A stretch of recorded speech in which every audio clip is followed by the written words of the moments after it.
दोस्तों, मोबाइल और इंटरनेट के इस दौर में हमारा किताबों से दूर होते जाना दुखद है, क्योंकि किताबें हमारी सबसे अच्छी दोस्त होती हैं। अगर आप चाहते हैं कि आपके पास भी कुछ बहुत अच्छे दोस्त हों, मेरा मतलब है कुछ बहुत अच्छी पुस्तकें हों, तो आपको डॉक्टर हरीश नवल की पुस्तकें पढ़नी होंगी, क्योंकि वर्तमान हिंदी साहित्य, विशेषतः हिंदी व्यंग्य के प्रमुख हस्ताक्षर डॉक्टर हरीश नवल ने विगत 50 वर्षों से अनवरत लेखन कर्म से संबद्ध रहते हुए अंतरराष्ट्रीय स्तर पर अपनी पहचान बनाई है। उन्हें अब तक मिले सैकड़ों पुरस्कारों तथा सम्मानों में से 20 से अधिक राष्ट्रीय तथा 8 अंतरराष्ट्रीय हैं। हरीश नवल अपनी तरह के एक अलग व्यंग्यकार हैं, जिनकी रचनाओं के अनुवाद फ्रेंच, अंग्रेजी, उर्दू, पंजाबी, उड़िया, मराठी, तमिल, बंगला आदि अनेक भाषाओं में हुए हैं। रोचक शैली, आत्मीय भाषा, शालीन हास्य और शिष्ट विनोद के छींटों से सराबोर है हरीश नवल का गंभीर व्यंग्य लेखन, जो गुदगुदाता भी है और कचोटता भी है। डॉक्टर हरीश नवल द्वारा लिखी पुस्तक बागपत के खरबूजे के लिए उन्हें युवा ज्ञानपीठ पुरस्कार से भी सम्मानित किया गया है। बागपत के खरबूजे 20वीं शती की सर्वाधिक चर्चित पुस्तकों में से एक है। इसके अलावा उनकी कुछ और बहुचर्चित पुस्तकों में माफिया जिंदाबाद, जो व्यंग्य भाषा की विशिष्ट प्रवृत्ति शब्द क्रीड़ा का सबल उदाहरण है, व्यंग्यालोचन और कतिपय व्यंग्यकारों के संस्मरणों से युक्त पुस्तक कुछ व्यंग्य की, कुछ व्यंग्यकारों की। उनकी पुस्तक बोगी नंबर 2003 भ्रष्टाचरण की रोचक गाथा कहता व्यंग्य उपन्यास है। सामाजिक विसंगतियों को दर्शाता रोचक व्यंग्य संकलन पीली छत पर काला निशान। आजादी के बाद की दिल्ली का व्यंग्यात्मक इतिहास दर्शन दिल्ली चढ़ी पहाड़। उनकी पुस्तक वाया पेरिस आया गांधीवाद मार्मिक व्यंग्य और शिष्ट विनोद रचनाओं का अद्भुत संकलन है। डॉक्टर हरीश नवल की अप्रतिम व्यंग्य कथाओं का संग्रह है दीनानाथ का हाथ। शिष्ट भाषा युक्त विविध शैलियों में सूक्ष्म और सौम्य सृजन 51 व्यंग्य रचनाएं। दोस्तों, सामाजिक जागरण और सांस्कृतिक बोध को व्यक्त करता श्रेष्ठ व्यंग्य लेखन पढ़िए डॉक्टर हरीश नवल की।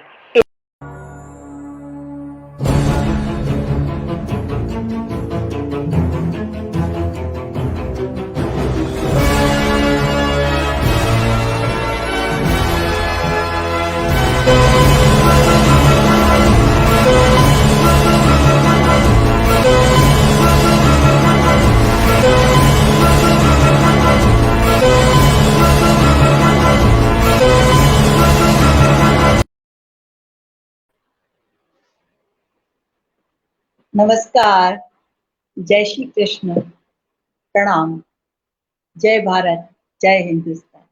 बहुत अच्छा लग रहा है आज की शाम में हम पुनः यत्र तत्र सर्वत्र के पेज पर एकत्रित हैं और आज इस नई शाम के अंतर्गत हम उन चीजों को जोड़ने वाले हैं जो विश्व में अपना परचम फहरा रही हैं और विश्व में उनके नाम की दुंदुभी बज रही है।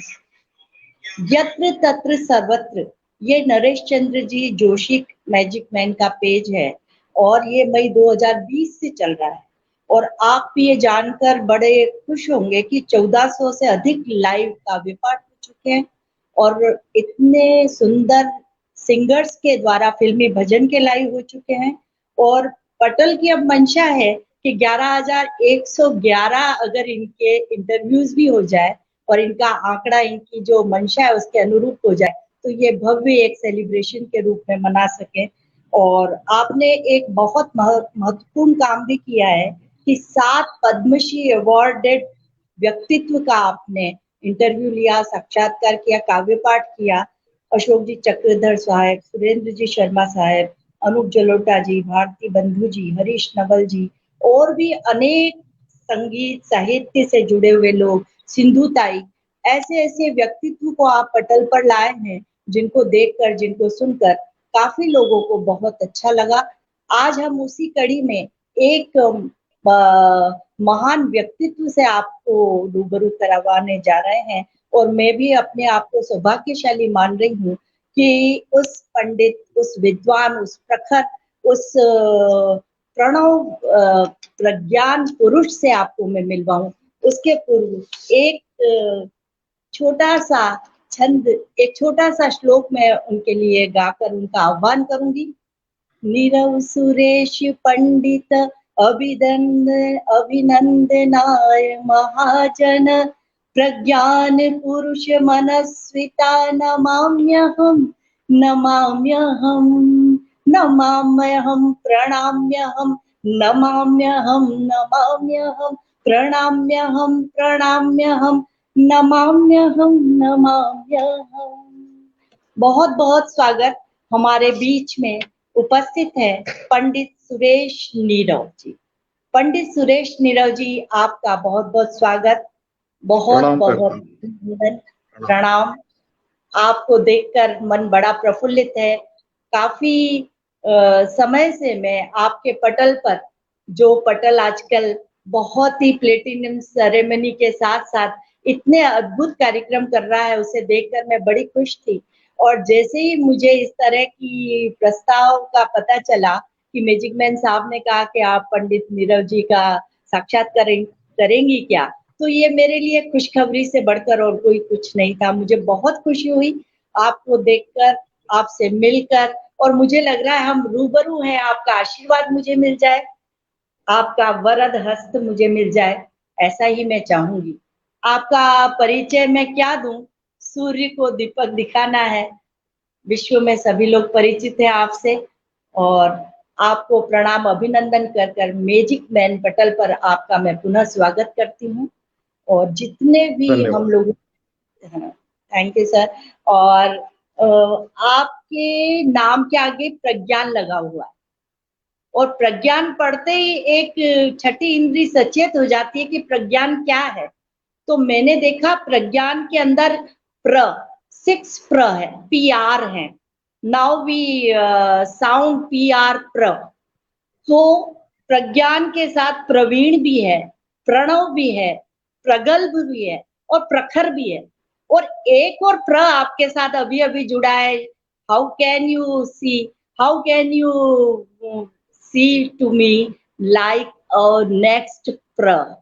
आप जान गए होंगे, प्रमीला भी आपके साथ है। तो मुझे लग रहा है कि ये प्रज्ञान पुरुष कहीं न कहीं प्र से जुड़कर ऐसा कुछ अनोखा अद्भुत कार्य इस पटल पर हम कर लें, और इस अनोखे व्यक्तित्व को हम सब आपके ज्ञानार्जन से, आपके ज्ञानामृत से हम सब आप्लावित हो जाएं, लाभान्वित हो जाएं, ऐसी ही मेरी मनोकामना है।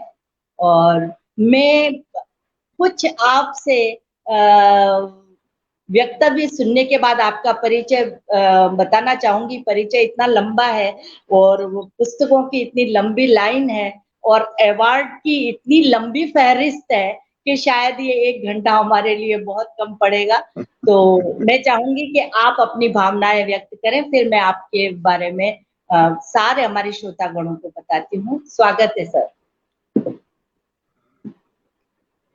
मित्रों, मेरे लिए ये बहुत हर्ष का विषय है कि आज मैं नरेश चंद्र जोशी जी के अति प्रतिष्ठित पटल पर आया हूं। यत्र तत्र सर्वत्र स्तंभ के अंतर्गत मेरा साक्षात्कार जो कर रही हैं, वे भी बहुत विदुषी महिला हैं। मेरे लिए बहुत अच्छी बात है कि संवाद में तभी आनंद आता है जब जुगलबंदी हो। मानसिक स्तर पर अगर जुगलबंदी होती है तो बातचीत होती है। और मैं तो ये मानता हूं कि अगर अर्जुन चेतना हो प्रश्न पूछने वाले की, तो फिर श्री कृष्ण चेतना भी जागृत होती है और कहीं ना कहीं गीता का उद्भव होता है। तो आज मैं मान के चलता हूं कि बोलने वाले की इतनी काबिलियत या सफलता नहीं होती है जितने पूछने वाले की होती है। क्योंकि पूछना एक तरह से उत्खनन करना है, खनन करना है। भीतर तो उसके तमाम संपदाएं हैं, लेकिन उसको निकालने का जो हुनर होता है वो पूछने वाले के पास होता है। तो मैं पूरा दारोमदार प्रमिला जी पे डालता हूँ, और चूंकि वो व्यास हैं, व्यासपीठ पर विराजित है, तो वो अपनी पूरी व्यास चेतना के साथ मैं चाहूंगा कि इन तुलसी क्षणों में वो अपनी श्लोक दृष्टि के साथ मुझसे कुछ संवाद करें, और मैं भी कोशिश करूंगा कि कुछ उसी के हिसाब से जवाब दे पाऊं। मैं देख रहा हूं कि नरेश चंद्र जी बहुत निष्ठा के साथ एक काम कर रहे हैं। जो काम बड़ी बड़ी अकादमियों को करना चाहिए वो काम उन्होंने किया है, कमाल किया है, इसीलिए वो मैजिक मैन कहलाते हैं। मैं उनका भी अभिनंदन करता हूं, और उनका आभार व्यक्त करता हूं कि उन्होंने अपने इस पटल पर मुझे बोलने का एक मौका दिया। साथ ही मैं देख रहा हूं कि इस बीच में हमारे काफी सुनने वाले दिखाई दे रहे हैं, जैसे मैरीलैंड अमेरिका से अन्यथा पाटनी जी मुझे सुन रही हैं, या डॉक्टर दमयंती शर्मा जी मुझे उत्तराखंड से सुन रही हैं, अनीस अहमद खान सऊदी अरब से मुझे सुन रहे हैं, डॉक्टर जी शिप्रा जी शिल्पी जर्मनी से मुझे सुन रही हैं, प्रवीण सक्सेना जी मुझे सुन रहे हैं, और प्रमिला जी आपके नगर से ही एक बहुत अच्छे कवि हैं प्रकाश नागौरी जी, उनको भी मैं जी देख सर, रहा हूँ मेरे साथ जुड़े उनका हुए मुझे हैं। तो आशीर्वाद है। हाँ, मधु मिश्रा जी हमारे साथ जुड़ी हुई हैं, तो मैं डॉक्टर जी पुष्पलता भट्ट जी को देख रहा हूँ। तो ये कुछ लोगों को मैंने देखा बातचीत के दौरान, और मेरी ये एक आदत है कि जब कोई हम कोई अनुष्ठान कर रहे हों और उस अनुष्ठान में कोई अतिथि आता है तो हम उसका भी वो सम्मान करें। देखिए, लक्ष्मण रामानुज लड़ीवाला जी बहुत वरिष्ठ साहित्यकार जी जयपुर से, राजस्थान से हमको आशीर्वाद देने आए हैं। मैं उनका भी अनुग्रह मानता हूँ। बहुत अच्छी जी गजलकार सोनिया अक्स सोनम जी मुझे सुन रही हैं, मैं उनका अभिवादन करता हूँ। और आप आप, मुझसे अगर आपका बातचीत शुरू करेंगी तो जी जी मैं भी उसके हिसाब से बोल पाऊंगा। अभी तो मैंने केवल इतना ही कहा है कि जो आपने मेरा सारस्वत सत्कार किया है, मैं जी उसके लिए आपका बहुत बहुत विनम्रता पूर्वक आभार व्यक्त करता हूँ, और कोशिश जी करूंगा कि जो जिज्ञासाएं आपके मन में हैं उसका समाधान कर सकूं, क्योंकि जी जी सारा ज्ञान या प्रज्ञान जो कुछ भी है वो जिज्ञासा पर टिका हुआ है, चाहे वो जिज्ञासा पर। अध्यात्म हो या विज्ञान हो। अगर जिज्ञासा है तो ही आदमी जो है ज्ञात से अज्ञात की ओर बढ़ता है। तो ये जी सर, जिज्ञासा एक सेतु है जो ज्ञात और अज्ञात के बीच कार्य करता है। मैं ये कर आपको पूरी चेतना के साथ आह्वान दे रहा हूँ, मांगलिक ऊर्जाओं के साथ आह्वान दे रहा हूँ कि आए और आप मुझसे बातचीत करें। बिल्कुल सर, आपने प्रमिला शरीफ जी। आह्वान किया। मैं दीप को आह्वान दे रही हूँ कि हर कार्यक्रम के पहले हम अतिथि देवो भव और हमारे देवता माँ शारदा सरस्वती को हम आह्वान करते हैं कि वो हमारी जिह्वा पर विराजे, हमारी कमल पर कलम पर विराजे, और हमें वो प्रखरता, वो प्रगल्भता प्रदान करे कि हम सभी के अनुरूप जो जो हमारे बीच उपस्थित हैं उन सभी के दिल में उतर सकें, उन सभी के मन की अंतरात्मा को आपकी वैज्ञानिक चेतना से जागृत कर सके। और मैं स्वयं, मेरा परिचय आपके पटल से जितने भी महनीय लोग जुड़े हुए हैं, मैं उन्हें पुनः अपना पटल से अपना परिचय दे देती हूँ। मैं प्रमिला शरद व्यास एक सामान्य शिक्षिका हूँ, अंग्रेजी की शिक्षिका हूँ, और साहित्य का शौक है, संगीत में एमए किया है, और संगीत और शब्दों का ऐसा समागम है कि कभी कभी कुछ रचनाएं हो जाती हैं। आप जैसे लोगों का आशीर्वाद मिल जाता है। भाई श्री प्रकाश जी नागौरी साहब का बहुत आशीर्वाद है मुझ पर, और भी उदयपुर के कई लोग हैं जिन लोगों ने मुझे आशीर्वाद दिया है, और आज मैं आपके साथ मुखातिब हूँ, ये मेरा सौभाग्य है। ओ अहम नमामि सादरम वयम नमाम सादरम सर्वे जना नमाम्यहम प्रणाम्यहम प्रणाम्यहम। प्रणाम करते हुए, नमस्कार करते हुए, मैं एक एक छंद में चाहूंगी कि बीच बीच में आपके लिए एक एक छंद में गाती रहूं, अगर आप आदेश दें तो मुझे लगेगा कि ये कुछ न कुछ सुरीला संचालन, सुरीला साक्षात्कार, सुरीला एक नया सोपान हमारा चढ़ सके और आगे बढ़ सके। मैं आपको बता दूं सभी हमारे सुधीजनों को कि ग्वालियर में 20 जून 1950 को जन्मे सुरेश नीरव जी विज्ञान के विद्यार्थी थे। आप सोचेंगे विज्ञान के विद्यार्थी और कला में परचम फहरा रहे हैं। यही हमारी अंतरात्मा की पुकार है कि हम किस क्षेत्र को चुनते हैं और किस क्षेत्र में जाकर अपना परचम फहराते हैं। तो आप इस सबसे बड़ा उदाहरण है, ग्वालियर से आप दिल्ली तक पधारे और हिंदुस्तान टाइम्स की मासिक पत्रिका कादम्बिनी के संपादन मंडल से संबद्ध रहे। और सुरेश नीरव जी जागरूक पत्रकार होने के साथ साथ एक कवि भी हैं, और कवि हृदय जो होता है उसका उन्वान तो सब कवि लोग और जो जो अंतरात्मा तक बैठे हुए हैं वो समझ जाते हैं कि कवि हृदय क्या होता है। वो सिर्फ भावनाओं पर चलता है, वो सिर्फ एहसास पर चलता है। और आज कवियों को इतना मंच मिला है, एक सकारात्मकता पूरे विश्व ने पहनी है। और वो सकारात्मकता ये पहनी है कि जब लॉकडाउन हुआ, व्यक्ति के मन में कोरोना काल का भय जब समाया, तो इस पटल ने, इस इंटरनेट ने, इस लॉकडाउन के अंदर इस इंटरनेट ने एक तहलका मचा दिया। और जितने भी कवि लोग थे, जितने भी रचनाकार थे, सिर्फ कविता का ही नहीं कह रही हूँ मैं, संगीत के क्षेत्र में, कला के क्षेत्र में, चित्रकारी के क्षेत्र में, शायर हैं, सभी को नया मंच मिला। और हम जैसे नए लोग जो मंच पे नहीं जाते या हम व्यावसायिक रूप से कविता पाठ नहीं करते हैं, तो मैजिक मैन जैसे पटल से आपने जो भी अनेक पटल पे करा है, उन पटल से हम अपनी कविता का पाठ कर सके। तो लॉकडाउन की सकारात्मकता इस तरह से कला क्षेत्र के लोगों के लिए एक वरदान साबित हुई, और इस सकारात्मकता से हमने उस महाकाल को जीतने का प्रयास किया और आज भी कर रहे हैं। मैं आपके अवार्ड के बारे में बताऊंगी। आप राष्ट्रपति से सम्मानित श्री नीरव जी को प्रधानमंत्री द्वारा मीडिया इंटरनेशनल अवार्ड नवाजा गया है। दक्षिण अफ्रीका में आयोजित नवम विश्व हिंदी सम्मेलन में भारत सरकार के प्रतिनिधि मंडल में भी आप बतौर कवि शामिल किए गए हैं। और आपके द्वारा देश की अग्रणी साहित्यिक संस्था अखिल भारतीय सर्वभाषा संस्कृति समन्वय, मैं एक एक शब्द इसलिए बोल रही हूँ कि इस पटल ने तहलका मचा रखा है, इस पटल ने उथल पुथल कर रखी है काव्य जगत में। इसके लिए आप बधाई के पात्र हैं। और आपकी टीम के एक एक नायाब हीरे हैं जो इस पटल को ऊंचाई तक ले जा रहे हैं।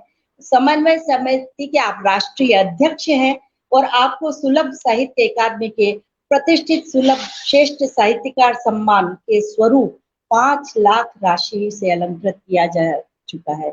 ये बहुत बड़ी उपलब्धि है सर, और इस उपलब्धि के आगे रुपयों की बात नहीं है, जो स्नेह की बात है। हम मिले नहीं है, पर मुझे लग रहा है कि हम हमेशा से मिले हुए हैं। ये जो आपने लोगों के दिलों में जगह बनाई है, वो आपके लिए सम्मान है, वो ईश्वर का वरदान है।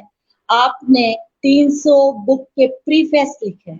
प्रीफेस लिखना एक बहुत कठिनतम कार्य है, क्योंकि किसी भी व्यक्ति की कोई पांडुलिपि, कोई कविता की किताब, कोई साहित्य की किताब, किसी भी अन्य विधा की किताब, जब उसका प्रीफेस लिखना होता है तो उस कवि के या रचनाकार के अंतर मन तक जाना होता है, तब हम उसका आईना बन सकते हैं। तो आपने 300 से अधिक प्रीफेस लिखे हैं, तो मैं समझ सकती हूँ कि आप कितने अंतरतम तक, कितनी नीची गहराई तक आप जा सकते हैं। और 26 देशों में आपने साहित्यिक यात्राएं की हैं। मेरा ऐसा मानना है कि आपने यात्रा वृत्तांत भी तैयार किए होंगे, और वो यात्रा वृत्तांत आने वाले समय में हम जैसे लोगों के लिए एक नई चीज होगी, नई विधा होगी, हम उससे कुछ सीख सकेंगे। और आपकी प्रकाशित कृतियां अनेक हैं। समय सापेक्ष हूं मैं, बोर के लिए शब्द नहीं है हम, 8वें दशक की व्यंग्य कविता, उत्तरार्ध कविता, 21वीं सदी की दृष्टि, पोएटिक इलेक्ट्रॉस, यहाँ आके मैं रुक गई हूँ। जैसे ही मैंने इंग्लिश में पोएट्रिक इलेक्ट्रॉस देखा, तो मुझे एक छोटी सी पंक्तियां, मैं बीए में पढ़ती थी तब द विदर्ड लाइफ मैंने एक लिखा था। तो जब आपने पोएट्री ऑफ सुरेश नीरव लिखा है, तो मैं जरूर चाहूंगी कि आप छोटी सी कोई भी इंग्लिश की रचना जरूर सुनाएं और हम तक पहुंचाएं। और पश्यंती कविता संग्रह, तथागत गीत संग्रह, आप गीतों के बादशाह हैं। आप किसके बादशाह नहीं है? गीतों के बादशाह हैं, आप कविताओं के बादशाह हैं, आप विज्ञान के बादशाह हैं। अभी मैंने कुछ ही दिनों पहले एक पटल पर आपका एक सर्टिफिकेट देखा था विज्ञानिक। तो विज्ञान से जुड़ा हुआ व्यक्ति जब कला में जाता है तो वो रग रग पहचानता है, एक एक नाड़ी तंत्र को जानता है कि किस नाड़ी तंत्र में कितनी मात्रा में रुधिर, उसका हाई ब्लड प्रेशर होगा, कब लो ब्लड प्रेशर होगा, कब उसका लेवल ब्लड प्रेशर होगा। तो आप तो उन सारी व्यक्तित्व की जितनी भी गहराइयां हैं उन तक पहुंचे हुए हैं। एक और आपका संग्रह है प्रज्ञान पुरुष पंडित सुरेश नीरव जी का सत्कार ग्रंथ है, व्यंग्य संग्रह भी है, टोपी बहादुर। नेताजी नरक में मीडिया इंटरनेशनल अवार्ड, भारत के प्रधानमंत्री द्वारा मिला हुआ साहित्य श्री पुरस्कार, विश्व धर्म संसद पुरस्कार, भारतीय संस्कृति अवार्ड, धन्वंतरी पुरस्कार, भवन भारती पुरस्कार, अट्टहास पुरस्कार, मानस मंथन पुरस्कार, युगीन शेखर सम्मान, प्रेक्षा शेखर सम्मान, सुलभ साहित्य अकादमी का 5 लाख रुपए का सुलभ श्रेष्ठ साहित्यकार सम्मान। इन सब के अतिरिक्त नवीन बात यह है कि आधुनिक युग जब टीवी का युग है, मीडिया का युग है, उसमें आपने सीरियल और डॉक्यूमेंट्रीज भी की हैं। ये एक बहुत ही उत्तम जरिया है लोगों तक पहुंचने का। उसमें विज्ञान आधारित कंप्यूटर मैन, रंग रंगीले, छेल छबीले, कमाल है पड़ोसी की कार, मेहंदी का दर्द, दिशा बोध, वाह वाह क्या बात है, सबसे लुभावना कार्यक्रम है ये। उसमें भी आपने तशरीफ रखी है, सरफरोशी की तमन्ना, इतने सारे सीरियल्स में आपने काम किया है, दूरदर्शन, आकाशवाणी, और कौन सा चैनल आपने बाकी रखा? सब टीवी, सोनी टीवी, जी टीवी, साधना चैनल, सुदर्शन न्यूज, महुआ चैनल, सहारा टीवी और अनेक चैनल्स पर, देश में ही नहीं विदेश के चैनल्स पर भी आप लगातार अपने काव्य पाठ से, अपनी विधाओं से लोगों के दिल तक पहुंच रहे हैं। और अभी भी रोज मैं आपका एक व्यंग आलेख पटल पर देखती हूँ, तब मुझे लगता है कि आपकी दैनिक दिनचर्या में पठन, पाठन, लेखन रोज शामिल है। जिस प्रकार हम खाना और पीना रोज का रोज समय से करते हैं, उस प्रकार आपका लेखन, पठन, पाठन चालू है, क्योंकि प्रतिदिन नया आलेख में पटल देखती हूँ, तो वो जरूर आप 2 दिन पहले, 1 दिन पहले उसे लिखते होंगे, तभी वो प्रिंट मीडिया तक जाता होगा और हम जैसे लोगों तक पहुंचता होगा। मैं आपकी इस अद्भुत व्यक्तित्व के ऊपर क्या कहूँ, मैं मौन रहूं वो ज्यादा अच्छा है, क्योंकि मौन की भाषा, खामोशी की भाषा आगे तक जाती है। और मैं आपका स्वागत करने के उपरांत एक और मैं आपके लिए श्लोक पढ़ना चाहूंगी। ज्ञानामृतम सृजनामृतम प्रोत्साहयति नवांकुरा। नए नए लोगों को आप प्रोत्साहन दे रहे हैं। तेषां प्रति समादरे नमाम्यहं प्रणम्यहम्। आपने जो लोगों को पोषण दिया है, आपने जो लोगों को प्रोत्साहन दिया है, नए लोगों को दिया है, वही बात मैं अपनी भावनाओं में, अपने स्वरों में, अपने शब्दों में आप तक पिरो रही हूँ। अब मैं चाहूंगी कि आप एक सुंदर सी कोई भी कविता, कोई भी गीत, चाहे इंग्लिश में, चाहे हिंदी में, चाहे गुजराती में, किसी भी भाषा में, जो आपके दिल के निकट हो और वो हमारे दिल के निकट हो जाए, मैं आपका स्वागत करूंगी। आप पधारें और अपनी नवीनतम रचना को पेश करें। नवीनतम या जो आपकी स्वरुचि पूर्ण रचना हो, उसे प्रस्तुत करें। स्वागत है सर। जी, मैं इसमें 1-2 बात जरूर, मेरे को कुछ सूचनाएं आ रही है कि बहुत सारे लोग जुड़ नहीं पा रहे। अब वो थोड़ा सा जोशी जी देख लें, लगातार कुछ लोग जो हैं हमारे लिख रहे हैं कि नेट नहीं जुड़ रहा है, पता नहीं क्या चक्कर है। चलिए, आपने मैं साक्षात्कार की शुरुआत मेरी कविता से कर रही हैं, और ये कहा चाहे वो हिंदी में हो या इंग्लिश में हो या किसी में भी हो, तो मैं यहीं से बात शुरू करता हूँ कि कविता किसी भाषा की मोहताज नहीं होती।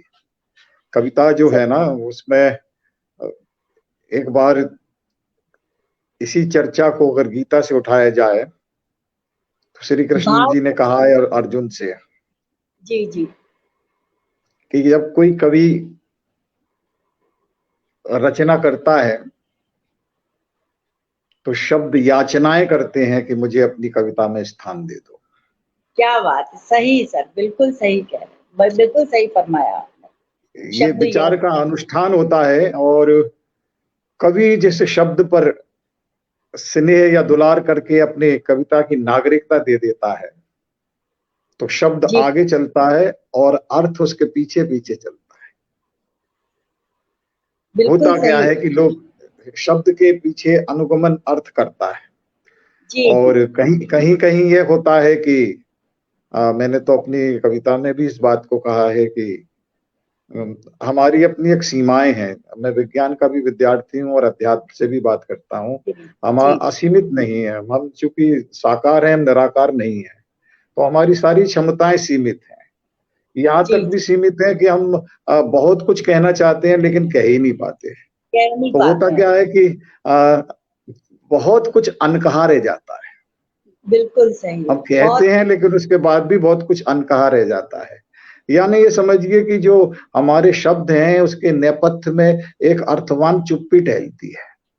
उस जी अर्थवान चुप्पी से संवाद करना ही कविता है। जी मेरा अपना मानना यह है कि शब्द में जो कह दिया वो तो कविता है ही, लेकिन जो अनकहा रह गया, जो अनटोल्ड रह गया, और उसको जिसने अनुभव कर लिया वो कविता है। क्योंकि वो कविता कब है ना, तो मैं यहाँ से बात शुरू कर देता हूँ कि दूसरा मेरा अपना मानना यह है कि अ, हम चूंकि ऋषि परंपरा के लोग हैं। जी गजल में तो एक परंपरा है कि लोग उसमें शायर अपना नाम डालता है कि है ना, कि वो मक्ते में अपना नाम जरूर डालता है। लेकिन हमारे जो ऋषि मुनि हैं वो ये कहते हैं कि हमने तो कुछ लिखा ही नहीं है। इतने हम्म, वैदिक सूत्र लिख दिए, सूक्त मंडलों में जिन ऋषियों ने लिखा उन्होंने अपने नाम का उल्लेख नहीं किया और ये कहा कि हमने कुछ नहीं लिखा, हम तो केवल माध्यम बने थे। ईश्वर ने आकर हमसे कुछ लिखवा दिया, इसलिए उन्होंने अपना नाम ही नहीं डाला। उन्होंने कहा ऋषि मंत्रार्थ दृष्टा, वो तो केवल शब्दों का नूपुर नृत्य देखता है। तो मैं ये भी कहता हूँ कि मैं जो कुछ भी कह पा रहा हूँ या नहीं कह पा रहा हूँ, वो सब ईश्वर की इच्छा है। जब भी हम लिखते हैं तो एक परमात्मा है, उससे हमारा संवाद हो जाता है और उस संवाद से ही कविता का सृजन होता है। मैं कविता की बात कर रहा हूँ, मैं उस व्यवसायिक मंची चुटकुलेबाजी या लतीफेबाजी की बात नहीं कर जी रहा। जी मैं बिल्कुल बिल्कुल पोइट्री की बात कर रहा हूँ। कविता और शुद्ध तो उसमें जो रुचि गुणा उनियाल जी, नमस्कार, आपका स्वागत करता हूँ उत्तराखंड से। तो मैं नीता जोशी जी नमस्कार, सुभाष सिंह जी नमस्कार। तो मैं पहले तुम्हें एक बात यहाँ से ही कहता हूँ कि गजलों में जी रहा हूँ उसे जोड़ जोड़ कर, क्या बात। गजलों में जी रहा हूँ उसे जोड़ जोड़ कर, लफ्जों में आंसुओं की जगह छोड़ छोड़ कर, क्या बात है। लफ्जों में गजलों में जी रहा हूँ उसे जोड़ जोड़ कर, लफ्जों में आंसुओं की जगह छोड़ छोड़ कर, सोचा ही था क्या सोचा ही था कि उस पे मैं कोई गजल कहूं, बात।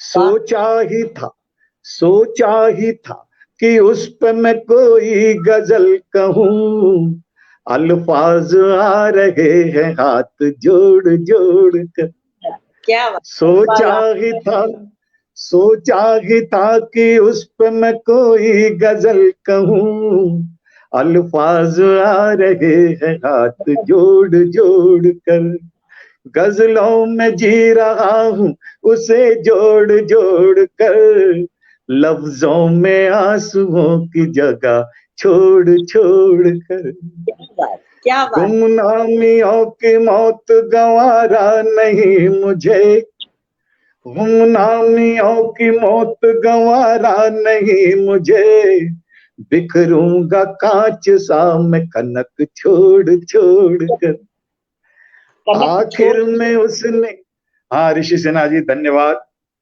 बहुत सुंदर। आखिर में उसने याद की माला बना ही ली, आखिर में उसने याद की माला बना ही ली, अश्कों के मोतियों को कहीं जोड़ जोड़ कर, गजलों में जी रहा हूँ उसे जोड़ जोड़ कर, लफ्जों में आंसुओं की जगह छोड़ छोड़ कर, बहुत सोचा ही था कि उस पे मैं कोई गजल कहूँ, अल्फाज आ रहे हैं हाथ जोड़ जोड़ कर। अनुपम तो अनुपम मैं अनुपम। ये इस बात इसलिए कहा कि आपने कहा कि आप चाहे हिंदी में सुनाएं, अंग्रेजी में सुनाएं, गुजराती में सुनाएं, तो मेरा मानना यह है कि कविता की कोई भाषा नहीं होती। कोई भाषा नहीं कविता, होती। हाँ, कविता की जो भाषा है वो अमूर्त है। और इसको मैं आज से अगर वैज्ञानिक युग में कहूं तो एक बात कहना चाहूंगा कि जी हमारा पूरा जो ऑर्गेनिक एवोल्यूशन है, जो कार्बनिक विकास है, जो हमारा डार्विन कहते हैं कि हम होमोसिपियन स्पीसीज के बानर थे, चिंपैंजी थे, जी और उसके जी बाद जी एक हमने लीप ली। पंकज गर्ग साहब नमस्कार। हमने एक लीप ली, अपने एवोल्यूशन की, विकास की एक छलांग लगाई और हम बंदर से आदमी बन गए। लेकिन बंदर। फिर मैं एक प्रश्न पूछता हूँ कि आज भी हमारा विज्ञान ये कहता है कि हमारे जो हार्मोन्स हैं, होमोसिपियन स्पीसीज का वनमानुष भी है और मनुष्य भी है, दोनों के जी हार्मोन्स बिल्कुल एक हैं। लेकिन फिर बंदर और आदमी में फर्क क्या है? तो वो उसका जवाब विज्ञान नहीं देता। तो मैं कहता हूँ कि बंदर और आदमी में एक कविता भर का फासला है बस।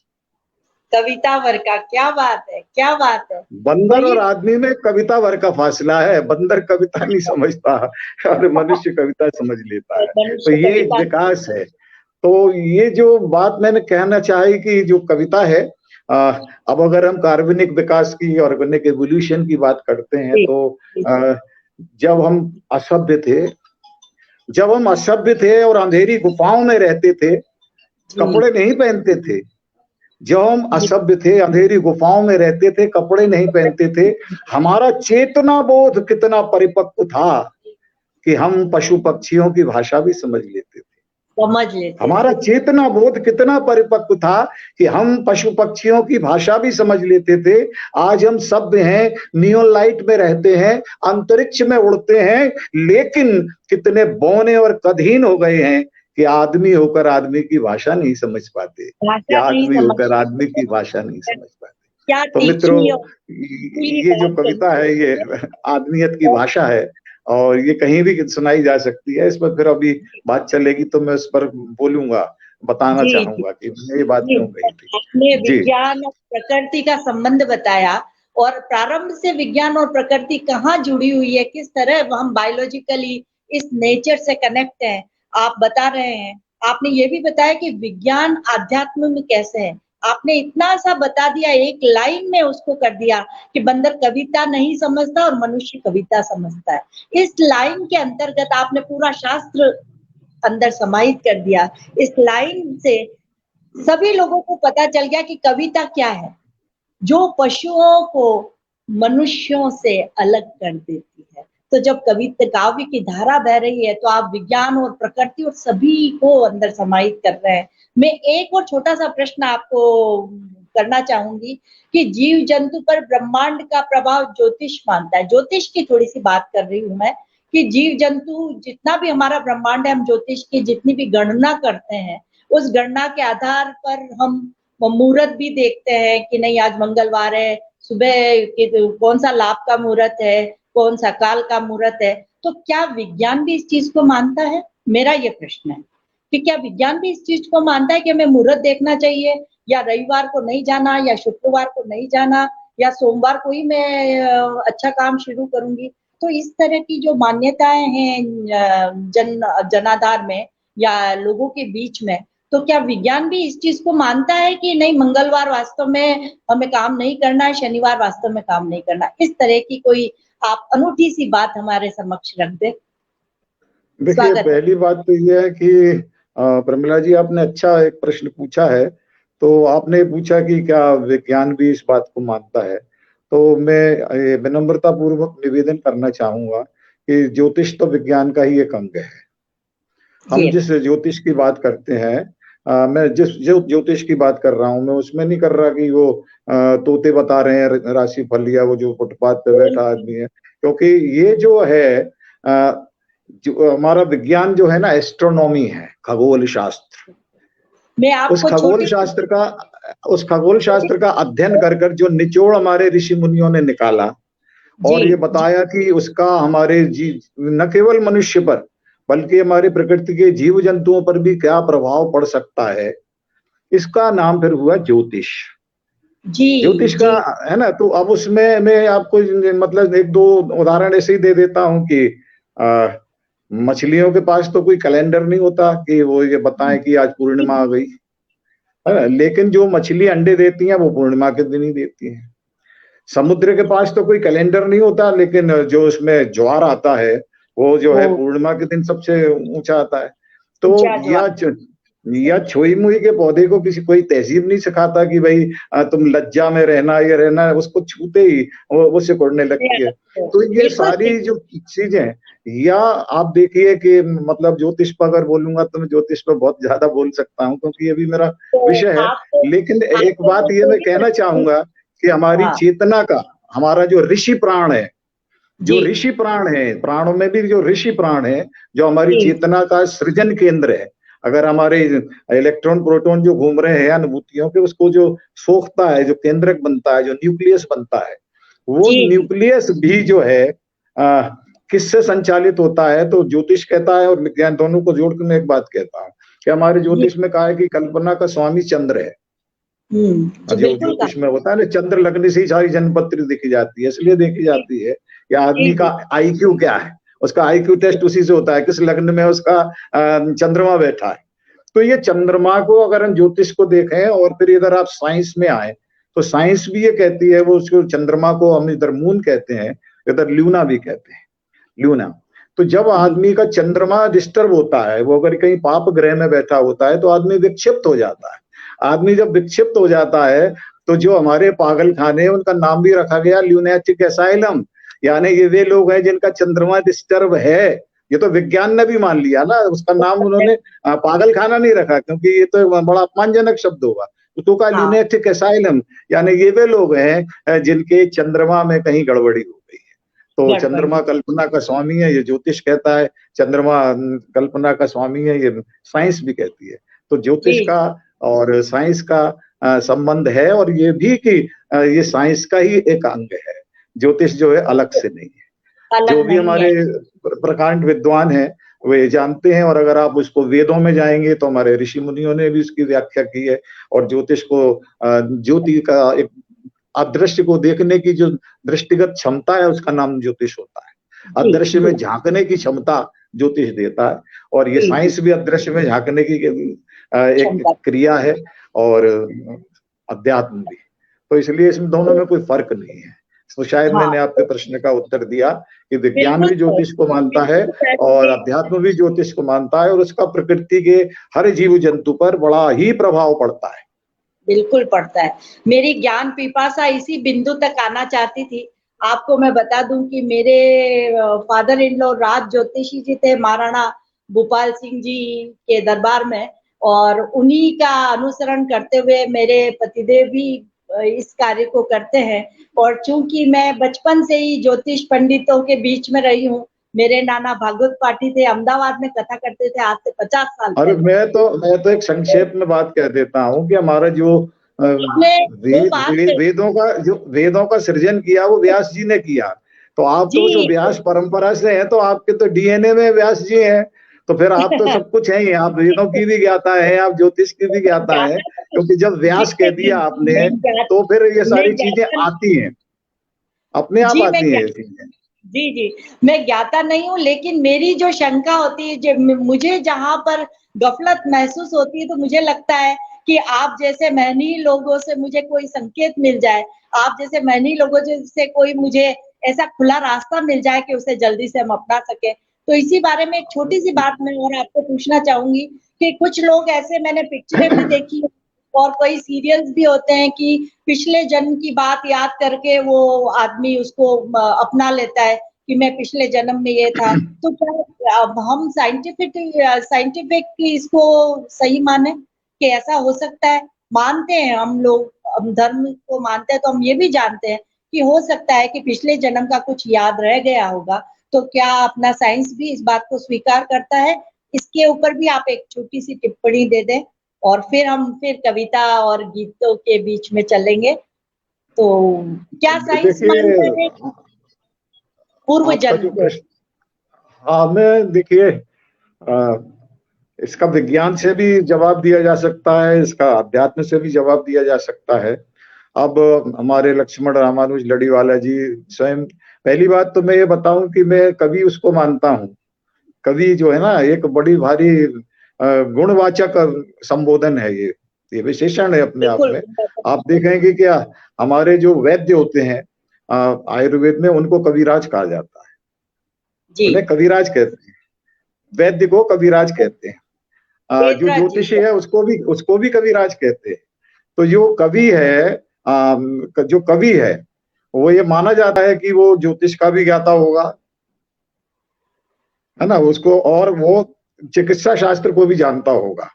जानता हूँ। तो जब हम कवि की बात करते हैं, तो आपके इस प्रश्न पे कि पुनर्जन्म होता है या नहीं होता, विज्ञान की दृष्टि से अगर देखें तो मैं इसका कई बार जवाब देता हूँ। अभी मैंने विज्ञानिका में भी एक कविता इसी विषय पर पढ़ भी दी थी, कि हम मान लीजिए इंडियन हैं, जी, और कई हेरिडिटी हमारी जो है, आनुवांशिकी जो है, परंपरागत रूप से हम इंडियन हैं। अगर आप यूरोप में जाके रहने लगे तो आपके बच्चे यूरोपियन पैदा नहीं होंगे, वो तो बेसिकली इंडियंस ही होंगे।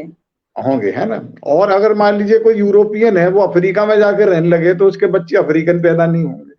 वो और तो सब। तो ये जो याददाश्त है कि हमको इसी रंग में पैदा होना है, बच्चे को ये कैसे मालूम है? उसको कोई बता तो नहीं रहा कि आप यूरोप में पैदा हो रहे हैं, फिर भी आपको इंडियन ही पैदा होना चाहिए।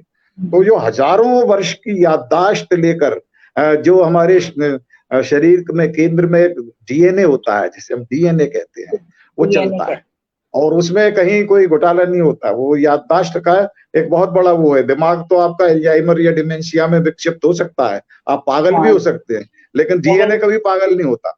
जो डीएनए 5,000 वर्ष पूर्व की जो चीज है वो चलेगी 10,000 वर्ष तक, और तो उसके बाद भी चलती रहेगी। तो मैं जब आदमी का 5,000 वर्ष पहले भी जन्म था, आज जो जन्म हुआ है, तो ये आपका पुनर्जन्म ही तो हुआ है। साइकिल में आप आए हैं, उसका एडिशन बदल गया। जैसे किसी ने एक मैन्युस्क्रिप्ट लिखी और उसके जी, बाद उसने दूसरा संस्करण निकाला, तो आप तो एक दूसरे संस्करण हैं अपने पूर्वजों के, या पिछले वाले प्रारब्ध के, जिसको हम अपना प्रारब्ध कहते हैं। तो जब आप प्रारब्ध है, तो इसका मतलब यह है कि पिछले समय भी हमारा कोई अस्तित्व था। और श्री जी, कृष्ण जी ने तो गीता में भी इस बात को कहा है कि तुम जिनके लिए लोग ये कर रहे हो, मोह कर रहे हो कि हमारे बच्चे हैं या ये हमारे भाई है, हो सकता है कि ये तुम्हारे कल पिता भी रहे हो, या आज जिनके तुम पिता हो कल ये भी तुम्हारे पिता हो सकते हैं। तो जी, ये जी, तो एक बहुत बड़ा सर्किल हमारे यहाँ चल ही रहा है। तो पुनर्जन्म की जब मैंने कहा कि याददाश्त है जो डीएनए से चलती है, तो अगर किसी व्यक्ति के डीएनए में, उसके सॉफ्टवेयर में कोई मेमोरी का वो रह जाता है, तो वो पिछले जन्म की बातें भी बोलता है। तो वो जो बोलता है, तो इसका मतलब उसका जन्म था तभी तो बोलता है। तो ये प्रश्न तो स्वतः सिद्ध है कि जब वो पिछले जन्म की बात बोल रहा है, तो फिर ये प्रश्न ही कहाँ उठता है कि पिछला जन्म था या नहीं। तो जब पिछला जन्म था तो दूसरा जन्म हुआ, तो इसी में उत्तर निकल आता है। और जब वो पिछले जन्म की बात कह रहा है, तो इस जन्म में आया है तो पुनर्जन्म ही हुआ ना। तो और ये डीएनए है जो याददाश्त लेके चलता है, मैंने विज्ञान से बता दिया। और दर्शन में तो फिर ये है कि आत्मा अजर है, अमर है, कभी नष्ट नहीं होती, केवल शरीर को बदलती है, तो वो आत्मा आ सकती है। बल्कि इसी समय में कोई सिद्ध पुरुष जो आए तो वो परकाया प्रवेश भी कर सकता है। तो आत्मा तो अजर है, अमर है, और साइंस भी कहती है कि energy can be transferred but not destroyed. ऊर्जा का रूपांतरण हो सकता है, वो नष्ट नहीं होती। गीता भी कहती है, नीनम नैनम चिंदंती शस्त्राणी नैनम दहति पावका न चैनम क्लेदयंती आपो न शोषयति मारुता। तो जब आत्मा नष्ट नहीं होती तो वो कहाँ जाएगी? हम तो यहाँ तक मानते हैं कि हमारी आत्मा जो हमारे पितृलोक में भी हमारे लोग घूम रहे हैं, हमारा जो सूक्ष्म शरीर है वो तो वहां भी विद्यमान है। तो ये प्रश्न का तो उत्तर यही मिलता है कि हमारे बीच में जन्म और पुनर्जन्म की जो धारणा है, ये धारणा ही नहीं है, ये केवल एक पूर्वाग्रह नहीं है, या वो धारणा है, ये कंसेप्ट है, ये साइंटिफिक फैक्ट है। और ये केवल हमारे इंडियन धर्म में, सनातन धर्म में इस बात की अवधारणा है कि पुनर्जन्म होता है, और ये बड़ा वैज्ञानिक है। इस पर प्रश्न चिन्ह लगाने का मतलब है हम विज्ञान के अस्तित्व पर भी प्रश्न लगा रहे हैं, और दर्शन और अध्यात्म के प्रश्न पर भी प्रश्न चिन्ह लगा रहे हैं। बिल्कुल सर। और आपके इस इतने अच्छे उद्बोधन और इतने अच्छे वक्तव्य के बाद हम उस सोपान पर चढ़े हैं कि जहां पर कविता हो, ज्योतिष हो, या भारतीय संस्कृति सनातन धर्म की कोई भी विधा हो, वो सभी वैज्ञानिक तथ्यों से परिपूर्ण है। मैं उस बिंदु तक जानना चाहती थी और मैं आपके तथ्यों से और जल्दी पहुंच गई। और बाकी हम कवि हैं तो हम यही कहते हैं कि जो हमें नहीं दिख रहा वो हमें पूरा दिख रहा है। हवा में मेल चुनवा होए तो आवो, गुजराती एक कवि कहते हैं कि हवा में मेल चुनवा होए तो आवो, सितारा भर बपोरे गणवा होए तो आवो। भर बपोर में मतलब बिल्कुल दोपहर में आप सितारे देखना चाहते हो तो कभी आपको तुरंत सितारे दिखा देगा। और हवा के अंदर आप ताजमहल बनाना चाहते हो तो कवि तुरंत आपको हवा में ताजमहल भी दिखा देगा। तो ये कवि की जो भावना है, जो कवि का मन है, जो कवि को अन्य सभी जीव जगत से अलग करती है, वो भावनाओं तक आप हमें पहुंचा रहे हैं। उस भावनाओं तक आप उस शिखर तक कहूंगी मैं कि आप उस शिखर तक पहुंचा रहे हैं जहां पे आपने ज्ञान, विज्ञान, अध्यात्म और ज्योतिष चारों को इस कड़ी में, इस लड़ी में पिरोया है कि सब एक दूसरे के पूरक हैं। किसी के भी बगैर हम किसी को कल्पना नहीं कर सकते। सभी आपस में जुड़े हुए हैं, सभी आपस में बंधे हुए हैं। कहीं न कहीं विज्ञान का महत्व ज्योतिष से, कहीं न कहीं ज्योतिष का महत्व अध्यात्म से, और कहीं न कहीं अध्यात्म का महत्व इस प्रकृति से, इस ब्रह्मांड से, इस ईश्वर से, उस आत्म तत्व से है, जो आत्म तत्व हमको उस परचम तक, उस शिखर तक ले जाएगा जहां हम आज इस चर्चा को हमारे जितने भी पटल पर जुड़े हुए लोग हैं उन तक पहुंचा रहे हैं। जरूर वो नीरव जी की इस उल्लेखनीय उद्बोधन से, उल्लेखनीय संभाषण से उस तत्व को पहचान रहे होंगे और पहुंच रहे होंगे। मैं बहुत सौभाग्यशाली हूँ कि नए नए तथ्य आपने बताए। और अब मैं चाहूंगी कि आपने बहुत सारी पुस्तकें लिखी है, बहुत सारे गीत लिखे हैं, तो एक गीत हो जाए तो थोड़ा विषयांतर हो जाए, फिर हम अगले सोपान पर चढ़े, अगली बात को करें। और एक गीत में पहले आपके लिए सुना देती हूँ कि आप विद्वान हैं, पंडित हैं और आप प्रज्ञान पुरुष हैं और अनेक विधाएं आपके अंदर समान्वित हैं। तो मैं 4 पंक्तियां मैं आपके लिए गुनगुना रही हूँ। विद्वान पंडित मौलवी का ध्यान हम धरे, जो नहीं किसी ने किया काम हम करें। विज्ञान पंडित, विद्वान पंडित मौलवी का ध्यान हम धरे, जो नहीं किसी ने किया काम हम करें। ज्ञानी और विज्ञान को जिसने समझ लिया, जी लिया वही जो जिसने आज को जिया। आप आज को जी रहे हैं, आप आज को जीना सिखा रहे हैं।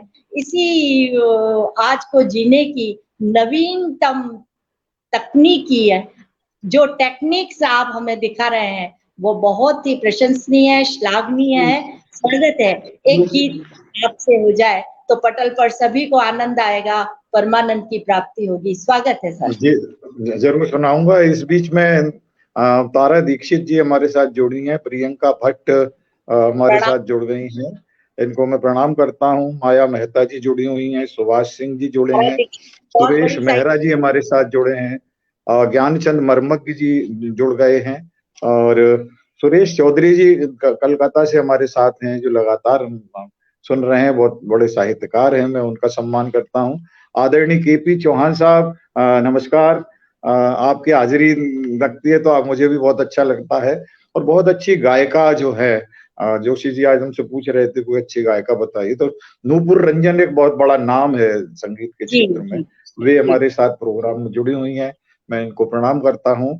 और आपने रचना की बात की तो मेरा तो मानना ये होता है कि जब मैं या कोई भी व्यक्ति एक प्रवाह में, जिसे कहते हैं ना स्पॉन्टेनियस फ्लो, स्वतः स्फूर्त प्रवाह में बात करता है, तो जो भी बोला जाता है वो कविता ही हो जाती है।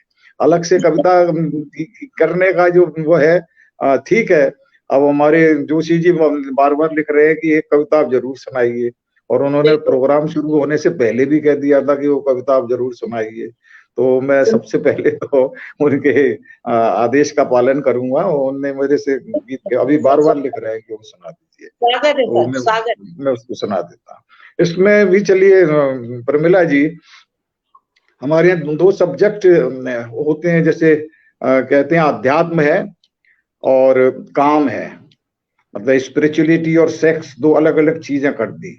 मेरा अपना मानना है कि ये दो भी चीजें एक दूसरे के अन्योन्याश्रित हैं, और अगर हमारा जो दर्शन कहता है वो तो ये कहता है कि जब तक हम काम की दीवार को नहीं लांघेंगे तब तक राम तक नहीं पहुंच सकते। काम को पार करने के बाद ही हम राम तक पहुंचते हैं, और जो काम से युद्ध करता रहता है वो राम तक पहुंच ही नहीं पाता। तो मैं ये एक रचना देता हूं कि ये बात मैंने इसलिए बताई कि मैं इस रचना को कामाध्यात्म की रचना कहता हूँ। इसमें दोनों चीजें एक साथ आपको दिखेंगी। अगर आप उसको बाहरी लेवल तक लेंगे तो उसमें मानसल सौंदर्य सा दिखाई देगा, और भीतर चलेंगे तो उसमें अध्यात्म भी दिखाई देगा। तो इसके और इसके मैंने प्रतीक जो लिए हैं वो बड़े वैष्णव और सारस्वत हैं, देखिएगा। जोशी जी सुनिएगा, मैं आपके आदेश का पालन कर रहा हूँ। स्वागत है, स्वागत है। कि श्लोक अधर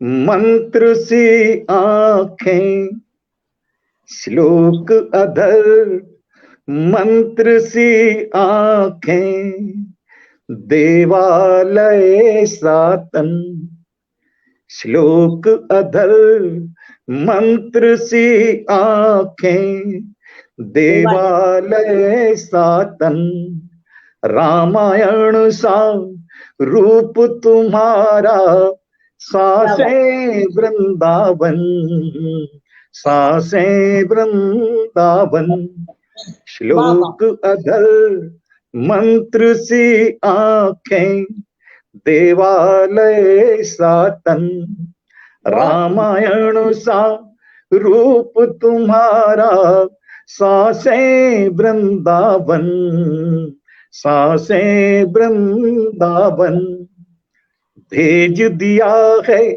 मतलब एक एक प्रतीक देखिएगा कि मौल श्री की छाव के नीचे तुम ऐसी दिखती हो, मौल श्री की छाव के नीचे तुम ऐसी दिखती हो, भोजपत्र पर जैसे कोई वेद ऋचा लिख दी हो, मौल श्री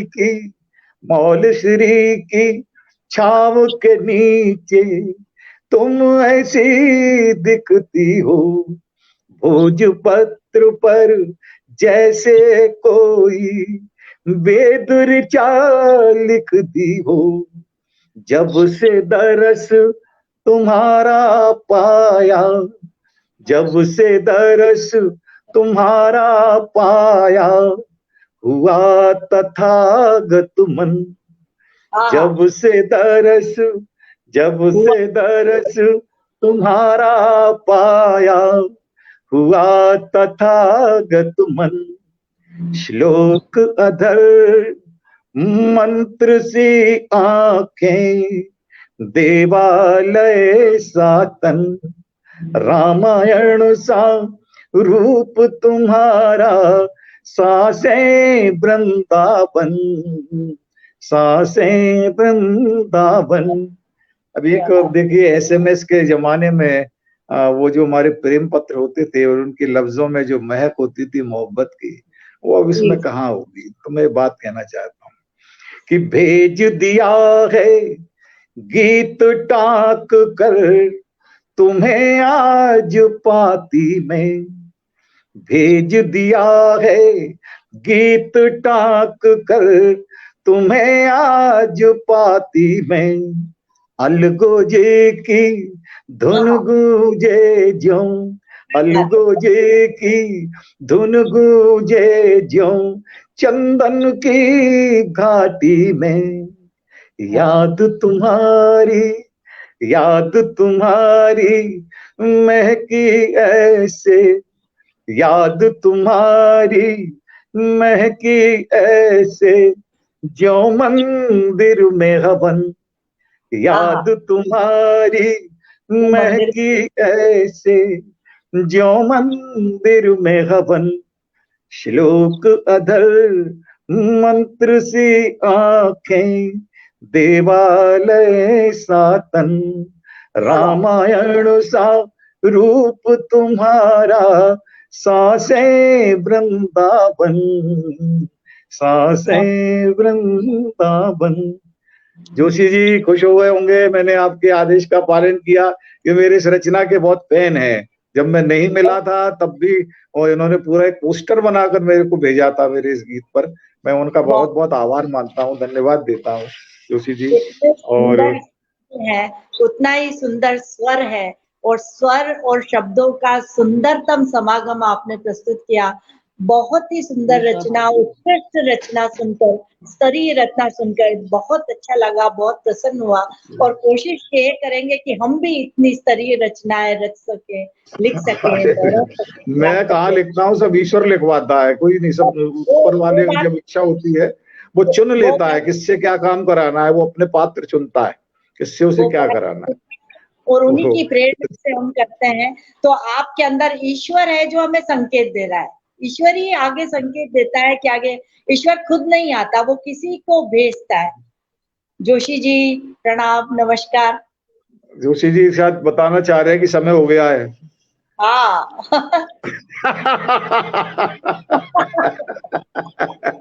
समय हो गया। चलिए, मैं एक तो हमारे महेश बैसोया जी बड़े अच्छे भजनकार हैं, वे हमारे साथ जुड़े हुए हैं। कमलेश दीवान जी जुड़े हैं, जैमिनी पांडे जी हैं वो हमारे साथ जुड़े हैं, निशा भार्गव बहुत अच्छी कवित्री जी हैं वो हमारे साथ जुड़े हैं। मैं इनको भी नमस्कार करता हूँ। और मैं समझता हूँ समयावधि तो हो गई, या क्या निर्देश है? मैं समय अवधि हो गई है, और जोशी जी का निर्देश हो तो हम एक दो सोपान और चढ़ जाएं, और वो निर्देश करें कि आप वहीं स्तंभित हो जाए। मेरे जो समयावधि नहीं, मेरा इसमें अपना मानना रहता है कि जो हमारे कमलेश कुमार दीवान जी, नमस्कार, धन्यवाद आपकी प्रतिक्रिया के लिए, कि हर आदमी का अपना। दमयंती शर्मा जी धन्यवाद, आप मुझे इतना सुन रही हैं, बहुत अच्छी कवित्री हमारी उत्तराखंड में गई हुई हैं, वहां से सुन रही हैं दूर से। चलिए, मैं एक बात जरूर कहना चाहूंगा कि विज्ञान और आध्यात्म पर, चूंकि आज का विषय मैंने ये रखा था और जोशी जी ने पोस्टर भी वही बनाया था, सिर्फ एक बात कहकर मैं इसको पूर्ण विराम देना चाहूंगा कि विज्ञान और अध्यात्म, जैसे मैंने शुरुआत में कहा था, अथ वो है और इति का जो प्रस्थान बिंदु है वो भी यह है कि ये दोनों अलग नहीं है। बिल्कुल। दर्शन और विज्ञान ये दोनों अन्योन्याश्रित हैं, एक का अस्तित्व दूसरे के बिना नहीं हो सकता। ये ठीक वैसे ही है जैसे हम बहस करें कि हमारी दाईं आंख अच्छी है या बाईं आंख अच्छी है। ईश्वर ने आपको दृष्टि दी है कि आप दोनों आंखों से देखें। तो आप किसी भी चीज को अगर देखना चाहते हैं, नीता जोशी जी नमस्कार, तो आप अपनी दोनों आंखों का उपयोग करिए ना। तो जो दर्शन की आंख है ना, वो आपको दृष्टि देती है भीतर देखने की, और जो विज्ञान की आंख है वो आपको बाहर देखने की देती है। तो अब ये कोई कह सकता है कि साहब भीतर है ही क्या, तो फिर वो वाली बात है कि आप अगर एक्सरे भी करा लें, अल्ट्रासाउंड भी करा लें, एमआरआई भी करा लें, सीटी स्कैन भी करा लें, तो आपके शरीर की जो मशीनरी है, जो हार्डवेयर है, वो तो आ सकता है, लेकिन उसमें जो प्राण है वो कहाँ आता है? लेकिन प्राण तो है ही, वरना आप ये बताइए कि आपको क्या है जो जिसके निकल जाते ही आप एक बॉडी हो जाते हैं। उससे पहले तो आप व्यक्ति हैं, बाद में लोग कहते हैं उनकी बॉडी आ गई क्या। तो वो जो चीज थी वही तो आपकी पहचान थी, जिसके कारण हम कह रहे हैं साहब ये प्रमिला जी हैं या जोशी जी हैं या सुरेश निगरव जी हैं, और उसके निकल जाते ही फिर आप बॉडी हो जाते, आप मिट्टी हो जाते। तो वो जो चीज है उससे संवाद करना अध्यात्म है, लेकिन वो चीज है तो आपके शरीर के भीतर। तो शरीर की देखभाल करना विज्ञान का काम है। हम अपने हार्डवेयर को और सॉफ्टवेयर को दोनों को अगर सही रखेंगे तो कंप्यूटर पर रिसेप्शन आएगा। तो जो हमारा दर्शन है वो हमारा सॉफ्टवेयर है, और जो विज्ञान है वो हमारा हार्डवेयर है। दोनों का कॉम्बिनेशन ही जो है उसी से सब हमारा अस्तित्व है। जो हमारा होना है, जो हमारा अस्तित्व है, वो इन दोनों का कॉम्बिनेशन है। इनको अलग कभी किया ही नहीं जा सकता, ये मैं मानता हूँ। तो शिव शिव और शव बनने में समय नहीं लगता, तो वो शिवत्व हमारे अंदर बना रहे।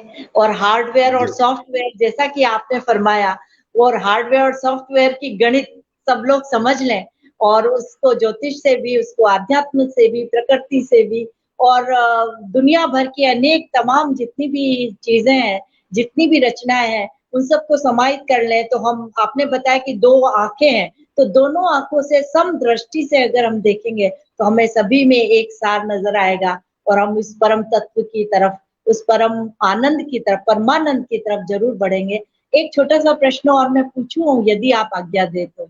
जी जी जी, जरूर पूछें। आपने आपने अभी बहुत बड़ा सेलिब्रेशन आपके पटल पर किया, और एक से एक विद्वान लोगों को, एक से एक महनीय रचनाकारों को आपने आमंत्रित किया, बहुत ही बेहतरीन कार्यक्रम होते थे। तो आपको कैसा महसूस हो रहा है जब जनक अपने बच्चों को देखता है, अपना रचा हुआ संसार और अपनी रची हुई सृष्टि को देखता है, तो कौन से आनंद की अनुभूति होती है? वो मैं थोड़ा सा, एक छोटी सी किरण मैं चाहूंगी आपकी तरफ से, कि प्लेटिनम जुबली जो आपने मनाई, और प्लेटिनम जुबली का जो आनंद आपने लिया और दिया, मैंने भी लिया उसको, उस आनंद को, तो आपको कैसा महसूस हो रहा है इस चरम सीमा पर? देखिए, सबसे बड़ी चीज ये है कि हम, कोई भी हो, वो दुनिया के किसी भी कोने में बैठा व्यक्ति हो, वो आनंद सिर्फ सृजन का लेता है, विध्वंस का आनंद नहीं लेता, सृजन का जी आनंद लेता है। तो हमने एक बीज डाला, वो बीज वृक्ष बना। तो उसको जो केवल है ना कि सिर्फ हवाओं की सिफारिश से पेड़ नहीं पलते, उसमें जी हक जमीन को भी अदा करना होता है। तो मैं जी तो जमीन के रूप में मैंने काम किया, बीज आया, एक विचार का बीज आया। वो कोरोना काल में जो मोदी जी थाली और ताली का वो कर रहे थे, लॉकडाउन की शुरुआत थी, तो हमने जी कहा इस जी अवसाद के क्षणों में हम कुछ करें।